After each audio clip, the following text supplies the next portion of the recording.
أشهد أن لا إله إلا الله وحده لا شريك له وأشهد أن محمدا عبده ورسوله أما بعد فأعوذ بالله من الشيطان الرجيم بسم الله الرحمن الرحيم Assalamu alaikum to our viewers and listeners.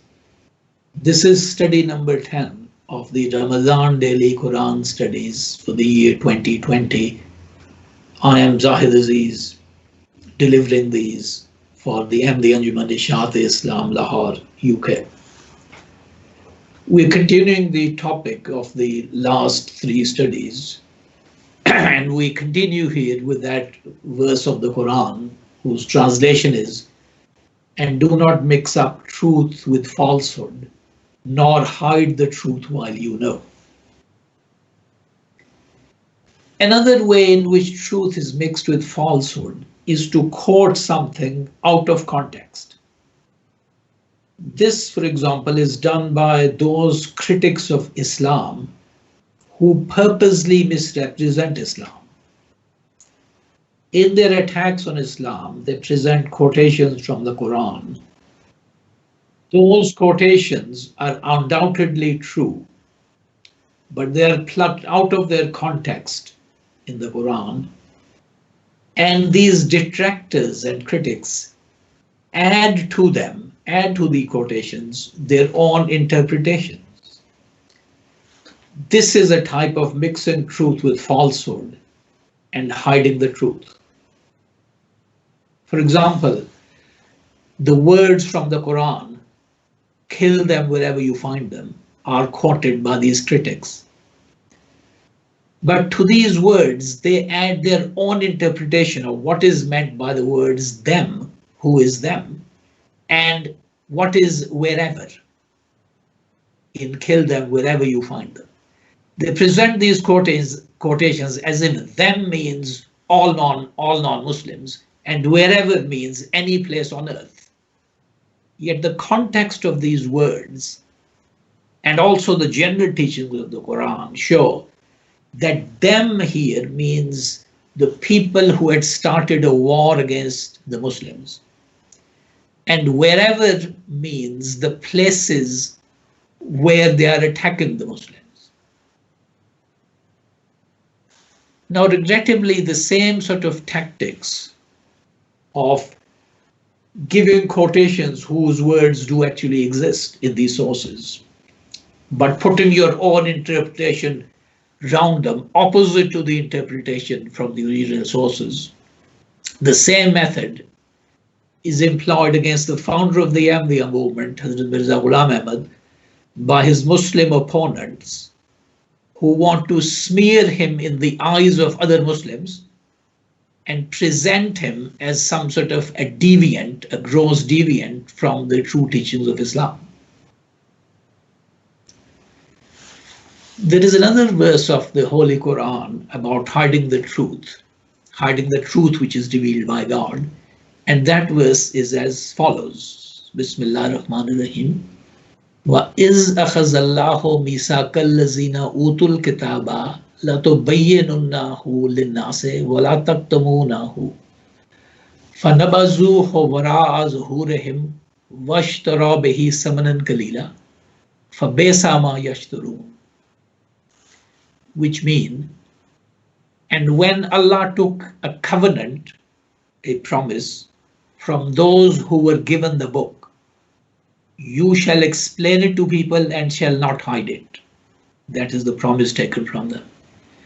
But they threw it behind their backs and took a small price for it, and evil is what they do. Chapter 3, verse 187. Here, over and above disapproving hiding the truth, not only hiding the truth, but the positive and proactive duty of explaining it to people is added in this verse. And to explain the word of God to people, it says here, was a promise taken by God from the nations to whom he sent his revelation, those who were given the book. And those who were given the book are not only those who were given the book before the Quran, but include also those who were given the Quran, that is to say, Muslims. Thus, from Muslims also a promise was taken by Allah that they would explain it to the people. That promise was, unfortunately, breached by the later generations of the Muslims who came after the early period of Islam. And one way in which they hid it, not explaining it to people, but hid it, was by coming to believe that the Quran no longer needed to be studied directly, but that all its knowledge was to be found in the commentaries of the Quran written by the early generations of Muslims. All that was needed to study the Quran was to read those commentaries. And all that was needed to learn about Islam, they said, was already to be found in these books of Islamic jurisprudence, known as books of fiqh. So that is a way of hiding the Quran, that it doesn't need to be studied for any knowledge.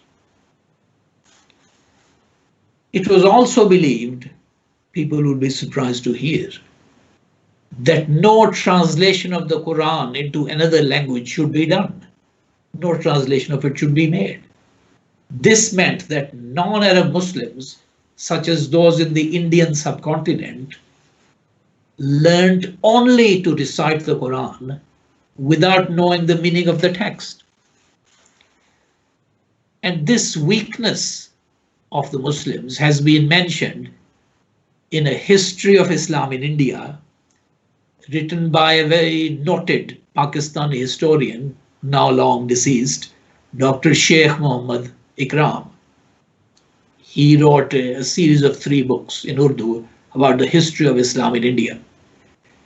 And speaking about the time up to the 1700s, the 18th century, the time up to then in India, he says, and I've translated it from his Urdu book, and I quote that now, the general population of the educated Muslims remained unfamiliar with the Quran.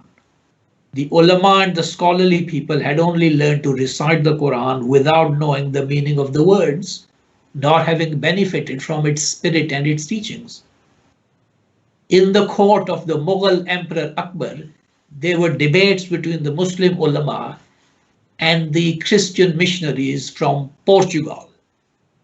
Remember, the Portuguese were among the first Europeans to reach India. Due to a Latin translation of the Quran, which in fact was by a Christian, the Christian missionaries were well familiar with the contents of the Quran. When they raised objections to various statements in the Quran, it became apparent that even those Muslims who had read the Quran in Arabic were not fully familiar with its contents. It sometimes happened that when a missionary objected to a statement in the Quran, Muslim representatives replied that it was not in the Quran, but on opening the holy book, those references are found in it. So then our historian from whom I've been quoting goes on to say that seeing this sad state of affairs, Shah Waliullah of Delhi, a great scholar who died in the year 1763, so that's 250 years ago, he translated the Quran into Persian from Arabic. Persian was the government language and the language of education of Muslims in India. So he translated the Quran into Persian. And what our historian writes about this is, when the ulama discovered this, they came to him with swords drawn, as they considered it an act of great sacrilege, of the holy word. In other words, disrespect to the Quran. Some biographers say that because of this opposition, Shah Waliullah had to leave Delhi for a time. So that was the treatment he received from Muslim ulama for translating the Quran into Persian so that people, educated people of the Indian subcontinent, could understand it. And lastly, I will say that even in modern times, less than 100 years ago, in 1929, 1930, Mr. Mamadou Picathol, a famous British Muslim convert, he was translating the Quran into English, and that translation is available now. It can be easily obtained. When he was doing that translation, in 1929-30, he went to Egypt to discuss some points of his translation with the scholars of Egypt. And when he got to there, he found that there was a group of ulama there who were opposed to the idea of translating the Quran at all. And Mr. Picathol has written in detail about his experiences in Egypt at that time. They are published in a book, and in the written version of this study, I've given a link to where you can read that section. So Mr. Picathol tells us in his account that one of those ulama opposed to translating the Quran wrote in a well-known newspaper of Cairo that the translator, all those who read his translation, those who help him in doing it, those who approved it, they are all condemned to the everlasting hell. And you can read in Mr. Picathol's account then, his story of how he overcame this opposition and he was able to get the opinions he wanted about certain points of his translation and then return back to Great Britain. That then is the end of study 10. Assalamu alaikum wa rahmatullahi wa barakatuhu.